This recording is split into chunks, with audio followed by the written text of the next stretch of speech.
Okay. Hello and welcome everyone to the first Linera Summer School coding workshop. I'm Christos. I'm a software engineer at Linera. And today what we're going to be doing is building the first part of a fungible token application. So something kind of approximating an ERC20 token. It's about an hour long. It's about 50 minutes long. I did the work over the past couple of days to pre-record it, because you know how these live coding things go, right? The demo gods are never with you. So it's all pre-recorded. It's about an hour long. If there are any questions, pop them in the chat, and I'll be answering either in the chat or pausing the video, maybe to make some clarifications on different questions. So yeah, without further ado, I'm gonna start the tutorial. Okay, let me try this. Cool. So, hello and welcome everyone to the first coding workshop for the Linera Summer School. My name is Christos. I'm a software engineer at Linera, and today what we're going to be doing is we're going to be building our first application on Linera. And the application we're going to be building is the fungible application, the so-called fungible application, which is pretty much an ERC20 token or something equivalent to that. So it's an application where you can mint tokens and transfer them onto different accounts. The application we're going to be building is the fungible kind of assumptions going into this. I'm going to assume that you know some Rust. Pretty much an ERC20 token, programming primarily in Rust. And I'm not going to be covering the semantics of the mint tokens. Don't only Rust. There's some really good resources out there, like the Rust book and so on, where you can get up to date on the language. The second assumption is that you know a little bit about Web3 and blockchain. Now, understanding the specifics of the Linera multi-chain programming model is not necessary. We're going to kind of get into that together, but understanding what a blockchain is, how it works, and so on, is going to be super useful. Finally, I'm going to assume that you've already cloned the Linera protocol repository and it's checked out on your machine. So having said all that, let's get started. So the first thing we want to do once we've cloned the Linera repository, you can see I'm in that repository right now, is install the Linera binaries that we're going to be using. So to do that, we're just going to do cargo install --path Linera service. And what that's going to do is it's going to install 3 binaries that we're going to be using for development. The first is the Linera client, the client binary which we use as clients to interact with the rest of the network. The second is the Linera proxy, which is essentially an ingress into validators. And the third is the Linera server, which is a binary which corresponds to essentially shards on the network. And this is what runs all the different microchains that we're going to be using. Okay, so now that we've installed the 3 binaries locally, let's just sanity check the installation. And to do that, we're going to do linera-help. And this brings up the help dialog. And we'll get into that a little bit later. So now that we have the 3 binaries installed, what we want to do is we want to create a new project. And to create a new project, we're going to go into some development directory. I use the dev directory on my machine. And we're going to use the Linera binary to initiate a new project. And this is going to set up the scaffolding for the contract, all of the dependencies you need to deploy that application. So we're just going to do Linera project new, and we're going to call our project fungible. Great. So if we just tree fungible, what we'll see is that we have all of these different Rust files which have been generated for us by the Linera binary, our dependencies. And if we just cd into the fungible application and we open cargo toml, we can see that the cargo toml has been set up appropriately. We have the right name. We have all of the dependencies that we're going to be using, and so on. Great. Now I'm just going to quickly open this project in my IDE so we can start the development process. Okay, so I've opened the newly created fungible application with my IDE. And what we're going to do is we're going to just cargo build this application to sanity check that everything compiles. And then what we're going to do is we're going to start a local development network and publish our application to the network. Now, our application currently doesn't really expose any functionality. As you can see under contract.rs, all of these methods that are implemented just return the kind of default type here, and they don't really do anything. They don't mutate any underlying state. But still, just deploying the application on the network is useful to understand that workflow. Great, so our application compiles. Now let's start a local network. To do that, we're going to cd into our Linera protocol repository, and we're going to use the run local script. Now this script is going to do three things. The first thing it's going to do is it's going to create the Genesis configuration for this new network we're running on our local machine. The second thing it's going to do is it's going to create a single validator with 4 shards that we're going to use to actually run our network. And the third thing is it's going to generate wallets, one, the primary wallet, and which we're going to be using mostly, and a secondary wallet that we're going to be using for testing, sending tokens, for example, from one address to another. Now that we've generated our wallet files, we have to point our Linera client to those files so it knows which wallet to use. To do that, we're going to use the Linera wallet environment variable, and we're simply going to just specify the path of the wallet file. So we're going to do export Linera wallet equals Linera protocol target debug wallet.json. And now when we run Linera wallet show, what we're going to see is the 10 chains on the left, which are created by default when we run the run local script. Now, one chain is in green, and this is the default chain. The idea behind the default chain being that, you know, a lot of the time you're going to be dealing with one chain, and you don't want to have to specify it explicitly every time by using the chain ID argument to your commands. We're also going to need to use a local database for our client. And the reason we need a local database is because our client is a partial node and therefore also executes applications and needs to store their states somewhere. So in order to specify our database, we're going to be using the Linera storage environment variable, and we're going to put it right next to our wallet. So export Linera storage equals, and we're going to specify the type of database we're going to be using. The default is in memory, but we want to use RocksDB, so we have some sort of persistence across calls to the Linera client binary. And we're going to go Linera protocol target debug, and we're going to do linera.db. Perfect. And the final step to deploy our application is going to be to use the publish and create command. And to do that, we're just going to do Linera publish and create. And we need to pass some initialization arguments to the application. So to check our initialization arguments, we're just going to go into librs, and we see that the type of our initialization arguments in this case is void, or the empty tuple.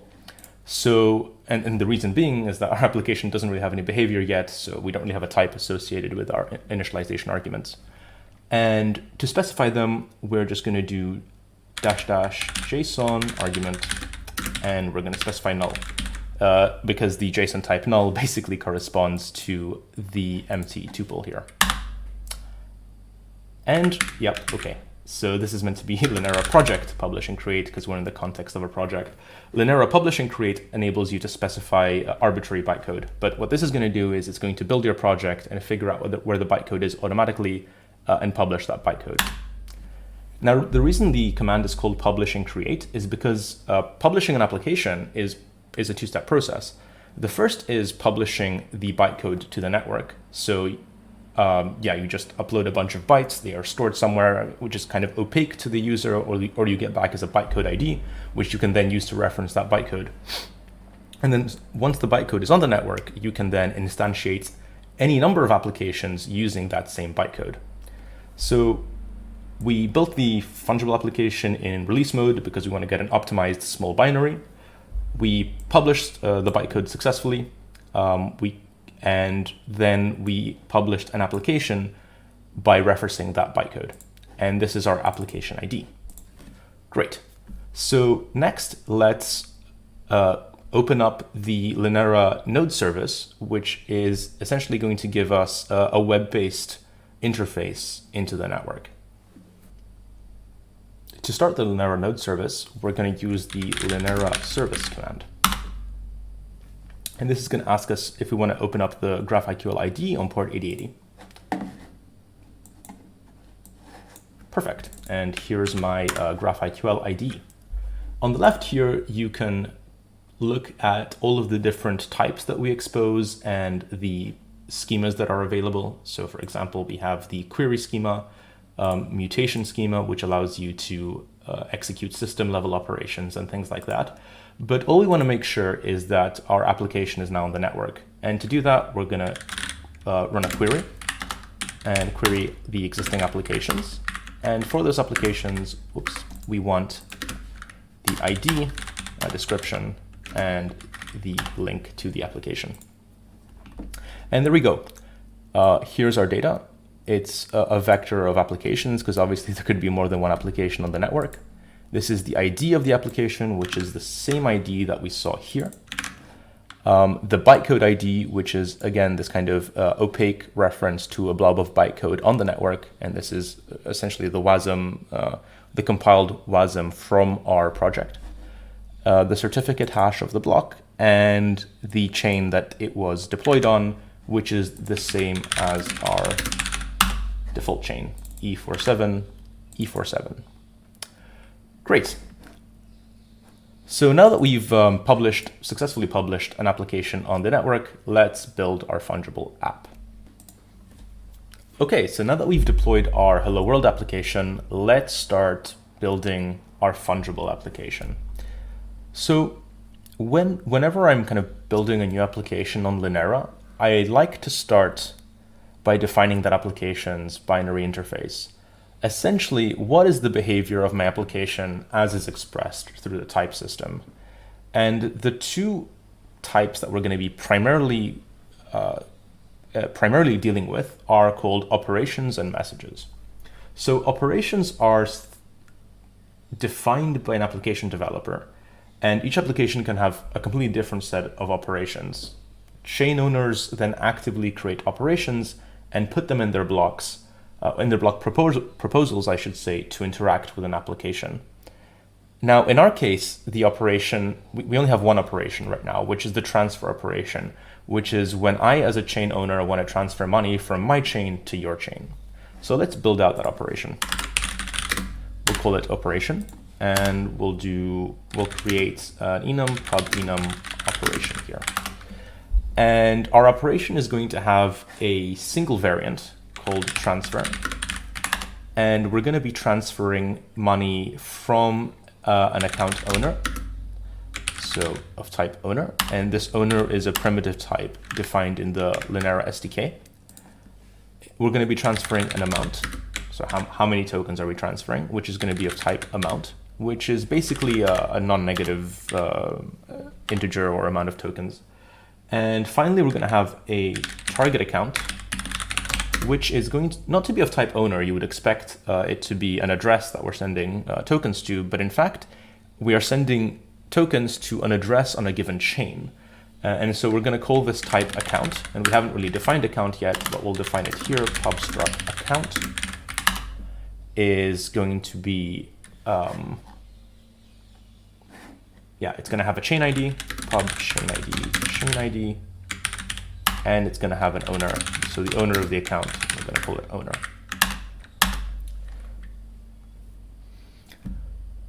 Okay, so now that we've defined our transfer operation, the next thing we want to do is think about how we're going to send money from one chain to another. And this is where the concept of messages comes in. So a message in Linera is a way that a chain can talk to another chain. And what we want to do is if I want to send money to someone, I, as the owner of, say, chain A, want to execute an operation on chain A, which is going to say transfer money from my account to a target account on chain B. So account B, let's say, on chain B. And to do that, we are going to define the credit message, which is going to say, I am going to increment the value of your account on chain B by the amount that was specified in my transfer operation. So to do that, we're going to define the message enum. I'm just going to call it message, pub enum message. And this is going to have one variant, the credit variant, which is going to take an amount, the amount we're crediting the recipient's account by, and which account is receiving this money. So that's going to be a owner, a recipient address. And that's basically the ABI over application done. One thing we're going to do quickly is we're going to rename this from fungible ABI, from application ABI, sorry, to fungible ABI. And next, let's move on to our application's state. The state of the application in Linera is defined by convention in the state.rs file. Now, in a regular Rust application, if you want to, let's say, store some data in memory, what you would do is you would define a struct, we'll call it myState, and in this struct you would have various fields that correspond to whatever data you would like to store. Now, the problem with this is that this is all in memory, and as soon as your process dies, all of this state gets wiped. What you would need is, in the background, some sort of database where you can save your changes, or maybe you want to serialize it to a file or whatever. Now, in Linera, we use a different paradigm for storing our application state that we've developed in-house, and it's called views. And views are really, really cool. They are basically like an ORM, and what they enable you to do is make a bunch of mutations to your state in memory, and then all of those mutations get rolled into one and committed to an underlying data store, meaning that you don't need to think about your application. You don't need to think about how data is being stored. It gets all done for you in the background. Now, if we think about what we want our application state to look like, if we were just doing it in vanilla Rust, maybe it would be like something like accounts, and we would use, let's say, a hash map from, or some sort of map structure from an owner, from an address to an amount, because we want for every address on our application, them to have a balance. So for every address, we have a corresponding amount. Now, under the view system, what this looks like is we're going to change this value right here to accounts. And we are going to use a map view here, which basically corresponds to a B-tree map. And we're going to have it from owners to an amount. I'm going to import those variables quickly. Next, we want to define the API of our state. That is, what set of operations does the contract execute on the state? And to do that, we're going to create an impl block, impl application. And in fact, we're going to change, just to adhere to some conventions and remain consistent throughout our code base, we're going to rename our application to fungible. Perfect. So the first operation that we want to expose over our state is the operation initialize accounts, where we are going to, when our application is first deployed to the network, we're going to initialize accounts to a certain value. And we're going to pass a mutable reference to self because we're mutating the underlying state. We're going to pass it a certain owner who is going to be the creator of the application, and an amount, which is what their account, what their initial account balance should be. So what we're going to do here is we're going to say self.accounts.insert, because right now our balances are empty. And we're going to say for a given owner, we're going to give a given amount. And this is a fallible operation, but let's just ignore that for a little bit and say, okay, if we failed to insert into our accounts, we're just going to say error in insert statement. Cool. And why is it complaining here? Okay, the size is not known at compile time. I think this is fine. I think this is just my IDE complaining. Next, we want to expose the balance for a given account. So we're going to define pub async function balance. We're going to take just a reference to self because we're not mutating anything. We're just reading. Give it a reference to owner. Oops, that should be capitalized. And for a given owner, we get back an amount. Okay, so we're just going to read from our view, get count, await, because this is a asynchronous method, and expect failure in retrieval dot unwrap or default. Perfect. So basically, if we don't find an account, we'll just return 0, because the default implementation of account returns 0. The next operation we're going to want to expose is the credit operation. So when we give money, when we give some tokens to someone, we want to credit their account. Again, it's an asynchronous function. Whoops, pub async fun credit. Again, we're mutating the underlying state, so we're going to take a mutable reference to self, count, owner, and an amount by which we're crediting.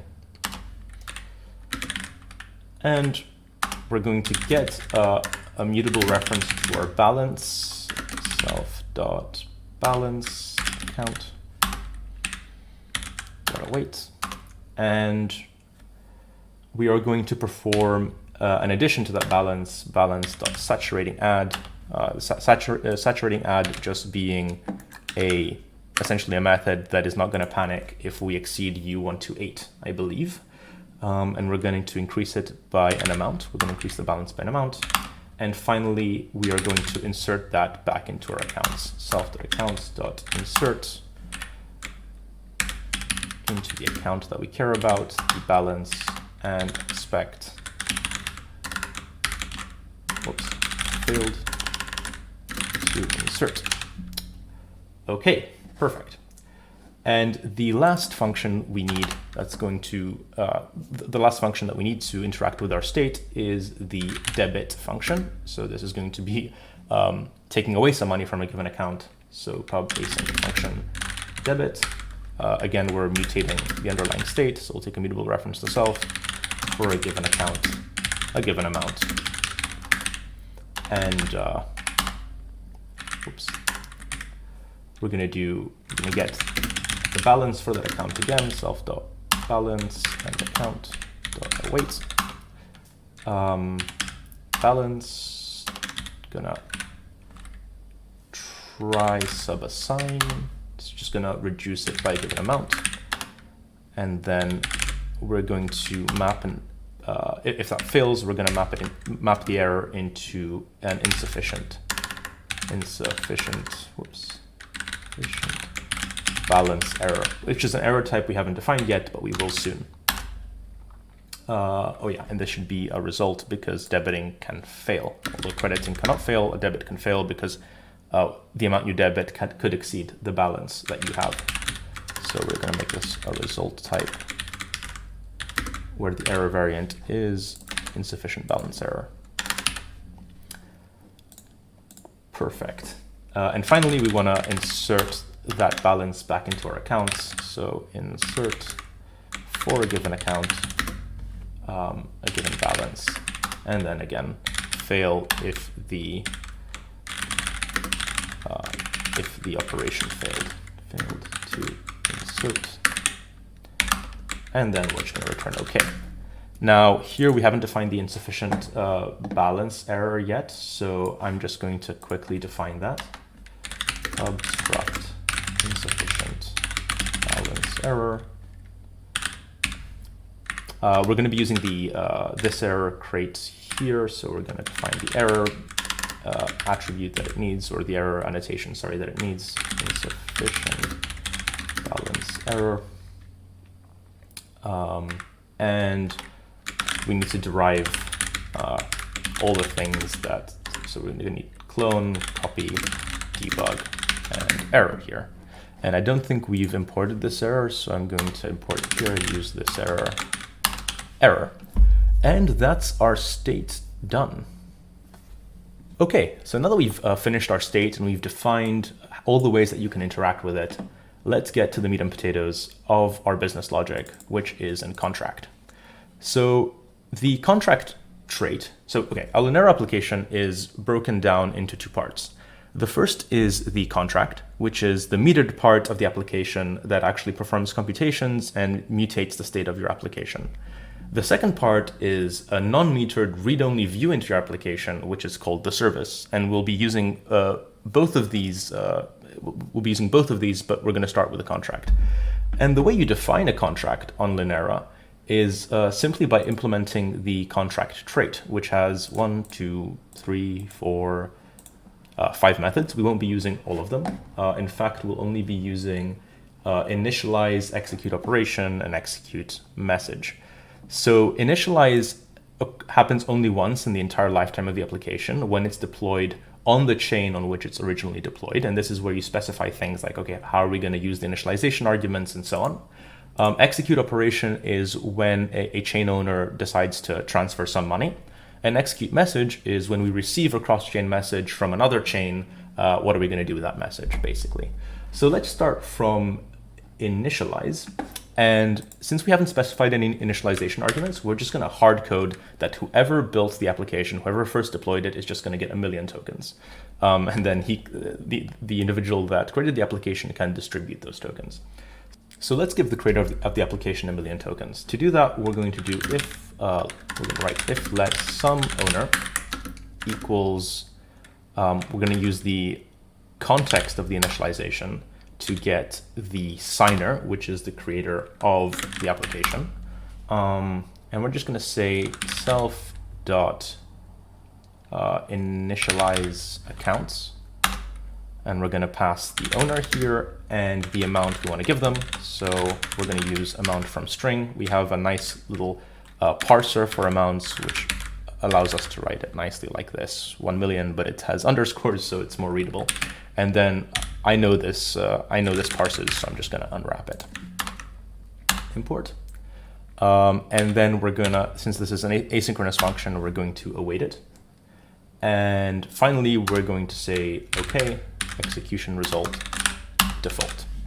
And we need to import from string here. So we're just going to do that quickly. So this just imported, where are you? From string here, use std str from string. Perfect, so that's our initialization method done. Next, let's think about our operation execution logic. So the first thing we want to do is we want to match on the operation. Since we're using it, we're going to remove the underscore. Match operation. And we only have a transfer operation, so that's kind of easy, done for us. Whoops. And let's destructure this quickly. Add missing fields, cool. So the first thing we want to do is we want to make sure that the person who, the account that's trying to perform the transfer is authenticated to do so. So we'll use a method which we haven't actually written yet. It's called check account authentication, which is going to take the signer of the operation, authenticated signer, and the owner of the transfer. So we don't want to be able to send money from someone else's account, only from our own account, that is money that we own. So we check that the person who has signed this operation is indeed the person who we are asking to essentially debit money from. Okay, this is also a fallible operation, so we're going to add a question mark here. And let's quickly define the check account authentication method. So we're going to quickly do impl fungible. And we're going to define function check account authentication, which takes an authenticated signer, which is optionally an owner, and an owner.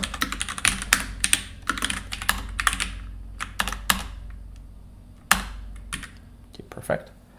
And this is going to return a type of result, and which is void and error. So very simple logic here.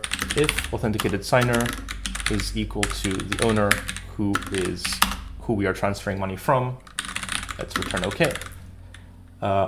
Otherwise, we're going to error with the error incorrect authentication, which doesn't exist yet. We'll rename this to error, and we'll add the variant incorrect authentication, which is just, yeah, it's just, it has no content. Error.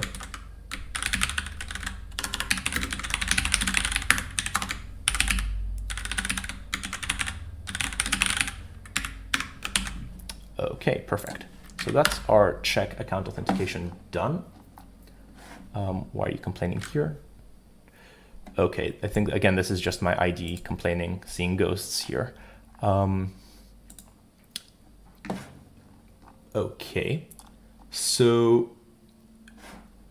once we've checked that we are authenticated to debit money from this account, we can go ahead and debit that money. So self.debit, debug, the given owner for the given amount. Again, this is debit is the method we defined back here. Self.debit, this is asynchronous, so we'll await it. And finally, we will send a cross-chain message to finish the transfer to the account. So we're going to send a message to the other chain saying, yep, you can credit that person. So we're debiting ourselves and we're crediting the other person on the other chain. Finish. We haven't defined this method yet, but we will in a second. Finish transfer to account and amount target account. And this is going to be an asynchronous method, even though we haven't defined it yet. Awesome, so that's our operation transfer done. One thing we're going to do is we're going to format our code just to make it a little bit prettier. There we go. And let's quickly define the finish transfer to account operation. So in our implementation of Fungible, we're going to define an async function, finish transfer to account. We're going to take a mutable reference to self. We're going to transfer a certain amount, and we're going to transfer it to a given account. And we're going to return an execution result of type message.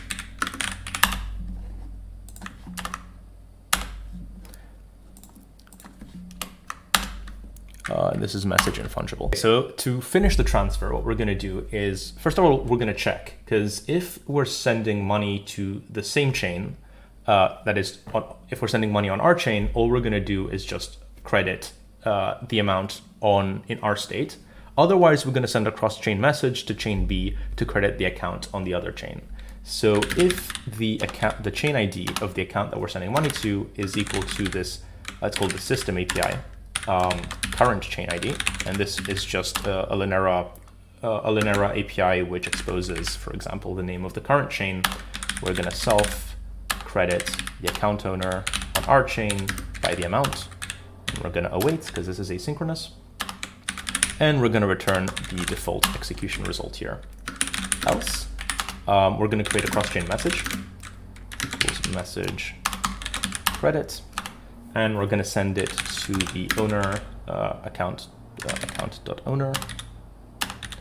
The amount is the amount that we've defined in our function, and we are going to return the default execution result, but with a message going to the target chain.chain ID, so the account chain ID, and we're going to give it the cross-chain message that we just wrote. Okay, perfect. So that is the finish transfer to account method done. Okay, and the final piece of logic in our contract is going to be dealing with incoming messages. So we're going to be consuming this message. I'm going to remove the underscore in front of it. And we're going to match on the incoming message. Again, we only have one variant, credit, and this has an amount and an owner. Yep. And basically what we're going to do is, so imagine now we're chain B, and we've received a message that we can credit a given owner in our state with an amount. It's usually going to be us, so we're going to do self.credit owner amount.await, and we're going to return the default execution result. And that is our contract logic done. Okay, we've written a lot of code, and we haven't actually tested if anything compiles yet. Spoiler alert, it doesn't, because we're missing a bunch of annotations on the types that we've defined. I just didn't want to put them in the beginning because I think it would be a little bit too much. But let's go back into librs and define all of the derives that we need to make things like operation and message serialize and be able to send them as messages and store them in our state. So for operation, we're just going to add debug, which we're going to use for debugging our application, deserialize and serialize. So I'm going to need to import those, use serde, deserialize goes first, serialize, okay. And our message is going to have the same set of derives, debug, deserialize, and serialize. And our account is going to have a few more derives. So we're going to be using clone, copy, debug, deserialize. EQ, ord, partial ec, and partial ord are used because this is going to be used in a map. And serialize and input object are, again, well, input object is an async GraphQL trait. We'll get to that later. In fact, I won't use it right now because it's not really necessary. So these are the derives that we need in our types. And now we're going to let the compiler tell us what we've done wrong. Okay, so we have 4 errors. Default is not implemented for message. Okay. From insufficient balance error is not implemented for error. Okay. Let's see. So let's start with the easy one. I forgot on line 52, I forgot to remove the underscore in front of context. That's an easy one. Let's go again. Okay, another 4 errors. I misspelled authenticated signer, as you do. From insufficient balance error is not implemented for error. That's fair enough. What we need to do there is go to our error enum and add an insufficient balance variant from insufficient balance error and just name this insufficient balance. Okay, 2 more messages here. State.rs line 31. Yeah, that's not, that is not into, that is insert. My bad. And the last thing is the trait bound message default is not satisfied on contract. Right, because, yes, okay. So fair enough, we don't have a default implementation for session call result, and instead what we're going to do is we're going to add an error variant here letting callers know that sessions are not supported. Sessions not supported.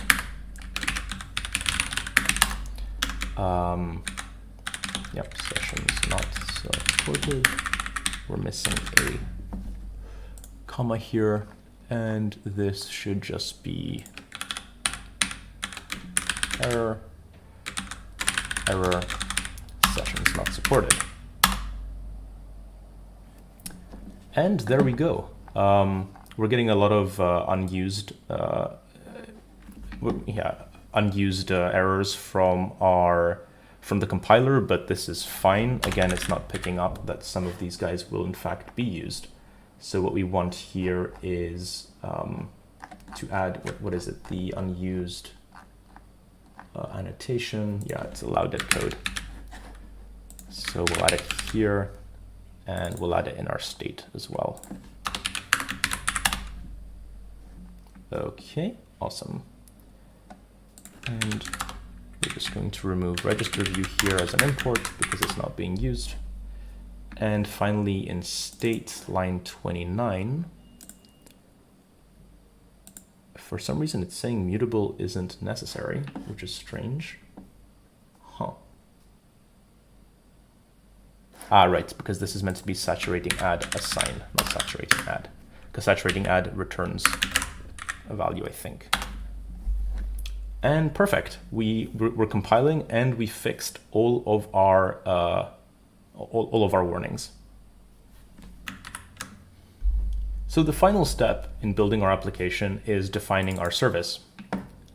The service is defined by the service trait, which exposes a single method, the query application method, and a couple of associated types, the error type and the type of storage.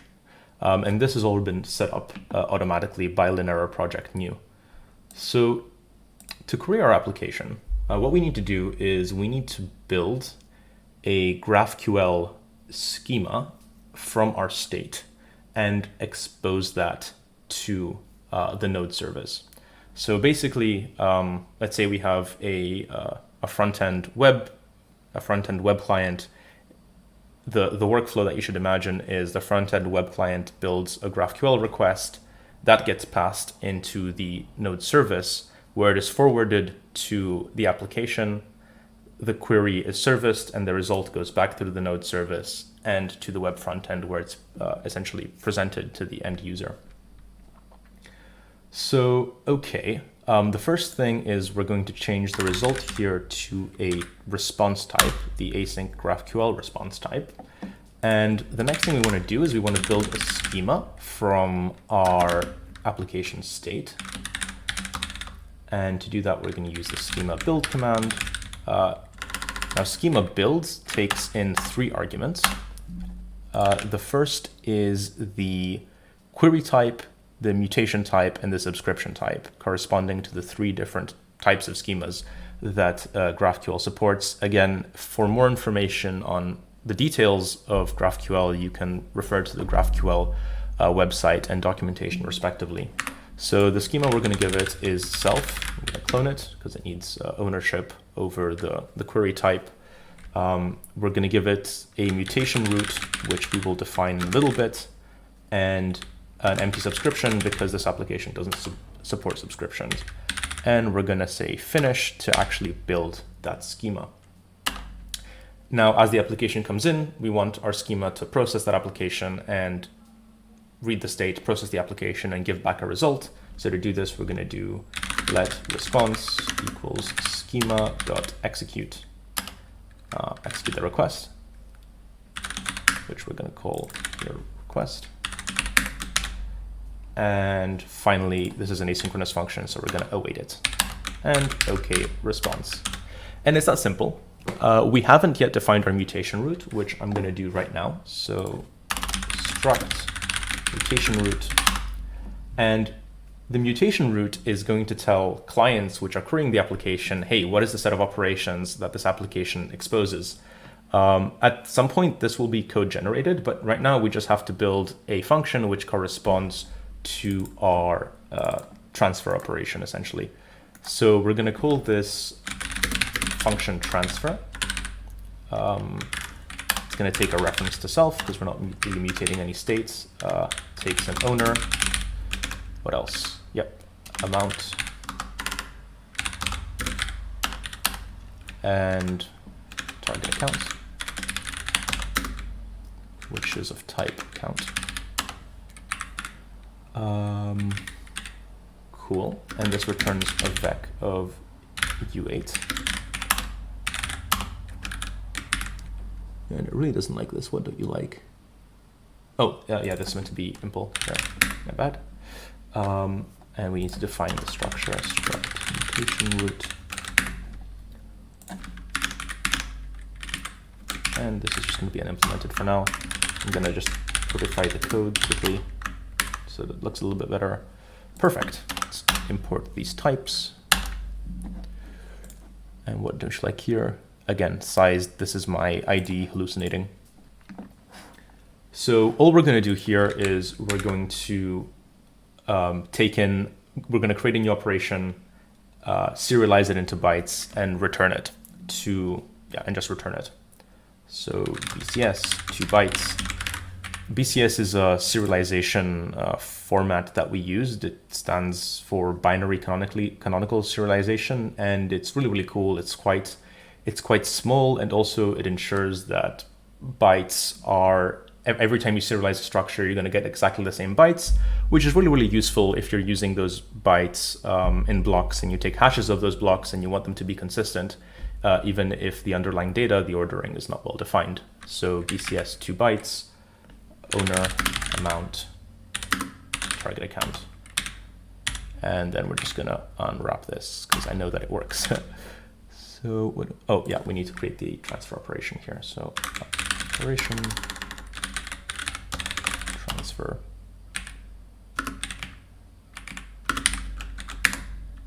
Okay, and we should be good. So let's cargo build this and see what happens. Okay, we're not good. Oh yeah, okay. So what we haven't done yet is we haven't defined that our type here in librs, our account type is an input object. And basically this is generating code that such that this account type can be used as an input in GraphQL. And I'm probably forgetting something else, and I think that is the, yeah, so the mutation root needs to be also an object. Again, this is just the code generation so that it's explorable by GraphQL. Let's cargo build again. Ah, right, the object annotation is meant to be on the impl block. Oh, right, I need to change the ABI of the, yeah, I need to change the ABI here, which I forgot to do. The query is a request, a GraphQL request, and the response is a response. And we're done. Our application builds. Now let's deploy it to the network and actually transfer money from one account to another. Okay, so to transfer tokens from one account to another, we're going to start 2 instances of the Linera node service. The first one is going to be using our default wallet and storage. So we're going to do Linera wallet show, just so we have the right chain IDs, and Linera service. And we're going to open up a new terminal, and we're going to go to our target debug directory, Linera protocol, target debug. And first of all, we're going to show the wallet for the second wallet, just so we know the chain IDs and things like that. To storage, rocksdb, Linera 2.db.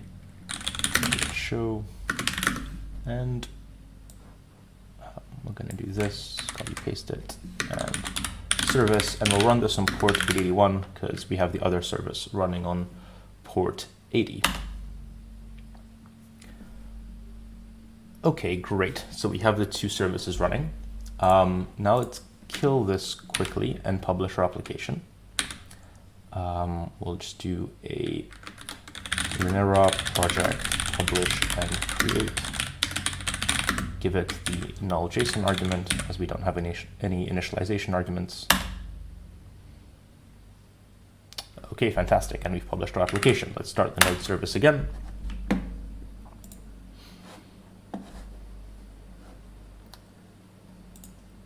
Okay, so let's query our applications again. There we can see our application running, so it should have the ID E47 and so on, and here it is. And let's open this up in a new tab here. So now we have pointed our GraphQL IDE to the schema of our application, and that's why we have different root types here. You can see that our root type is fungible token and our mutation is mutation root. And we can fire a bunch of queries against our application. So for example, we can get the balances for the account for a given owner. So we'll just do query accounts owner, and here we'll pass the owner ID, which is this guy right here. And we can see that the account has 1 million tokens, which is what we initialized that account with. So now let's transfer some money from this owner to another address. And to do that, we can use the mutation API. So we're just going to define a mutation. Again, we have one mutation defined in our service called transfer. And this takes a bunch of different parameters, an owner, which is going to be me. So that's the address. We're going to pass an amount. So let's transfer 50. The reason we're using a string here and not an integer is because the amount type is an 128-bit signed integer, and GraphQL only supports up to 64-bit integers. And so instead of defining 64 bits and 64 bits, we instead pass it as a string, and then it gets parsed into an integer on the back end. And finally, we want the target account. And to get the details of the target account, we're going to open up the second wallet. So we're going to send it to this chain ID, the default chain of the second wallet. So chain ID, and the amount, and the owner is the owner of that second chain. Oops.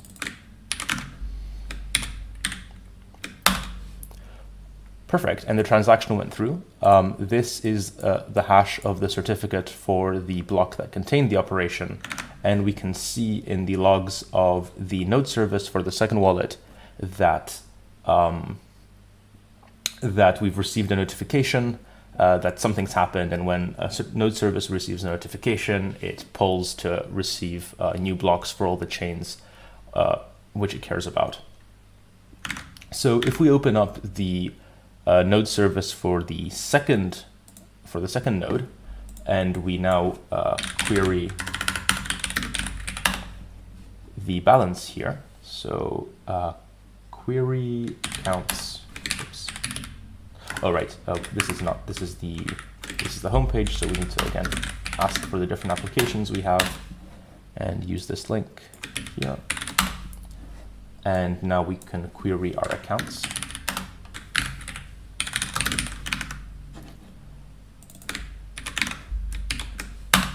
And we can see that our account on this chain for this application has 50 tokens. And if I were to go back to the node service for the original, for our first chain, and we query the amount of tokens that we have. Oops. Query counts. Just this. We'll see that we have 999,950 tokens. And that's it. That was us deploying our first application on Linera. We built a fungible token application, which is a little bit like an ERC20, which allows accounts to transfer tokens between chains and to different addresses. Thank you very much for watching this, and thank you. Okay, so the video is done. Hopefully you can hear me, and I'm just going to stick around for a little bit if there are any questions. There are also some team members around. So yeah, if you have any questions, I'll be looking at the chat on YouTube, so you can ask there. Thank you, Christos. No worries. There is a bit of a delay. It's like 30 seconds or something like that. So yeah.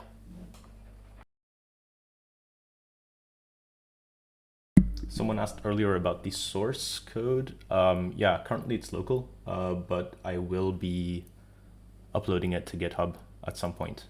And there's probably going to be commits that line up with every coding workshop. So could you please explain something more about the view? Is it like an ORM in Linera? Yeah, I mean, 1 second. So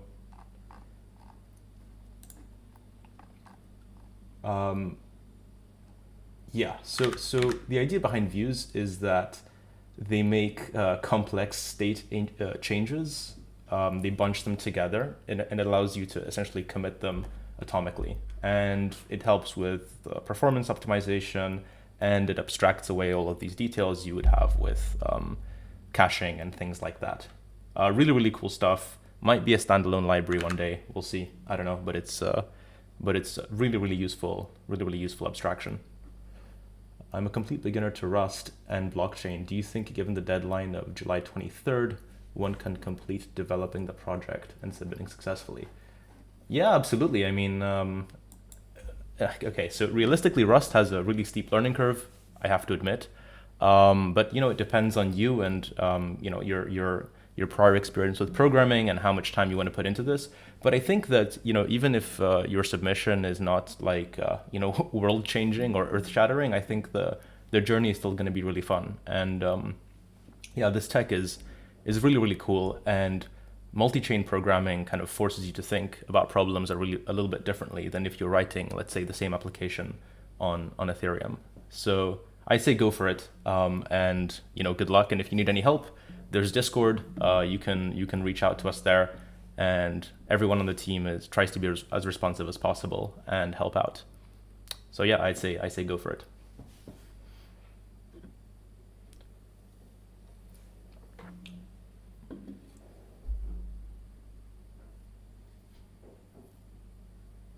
Okay. So yeah, I don't know if I've mentioned this already, but since there are no more questions, we have another workshop on Friday where I'm not gonna give any spoilers away, but we're gonna build on what we've already done.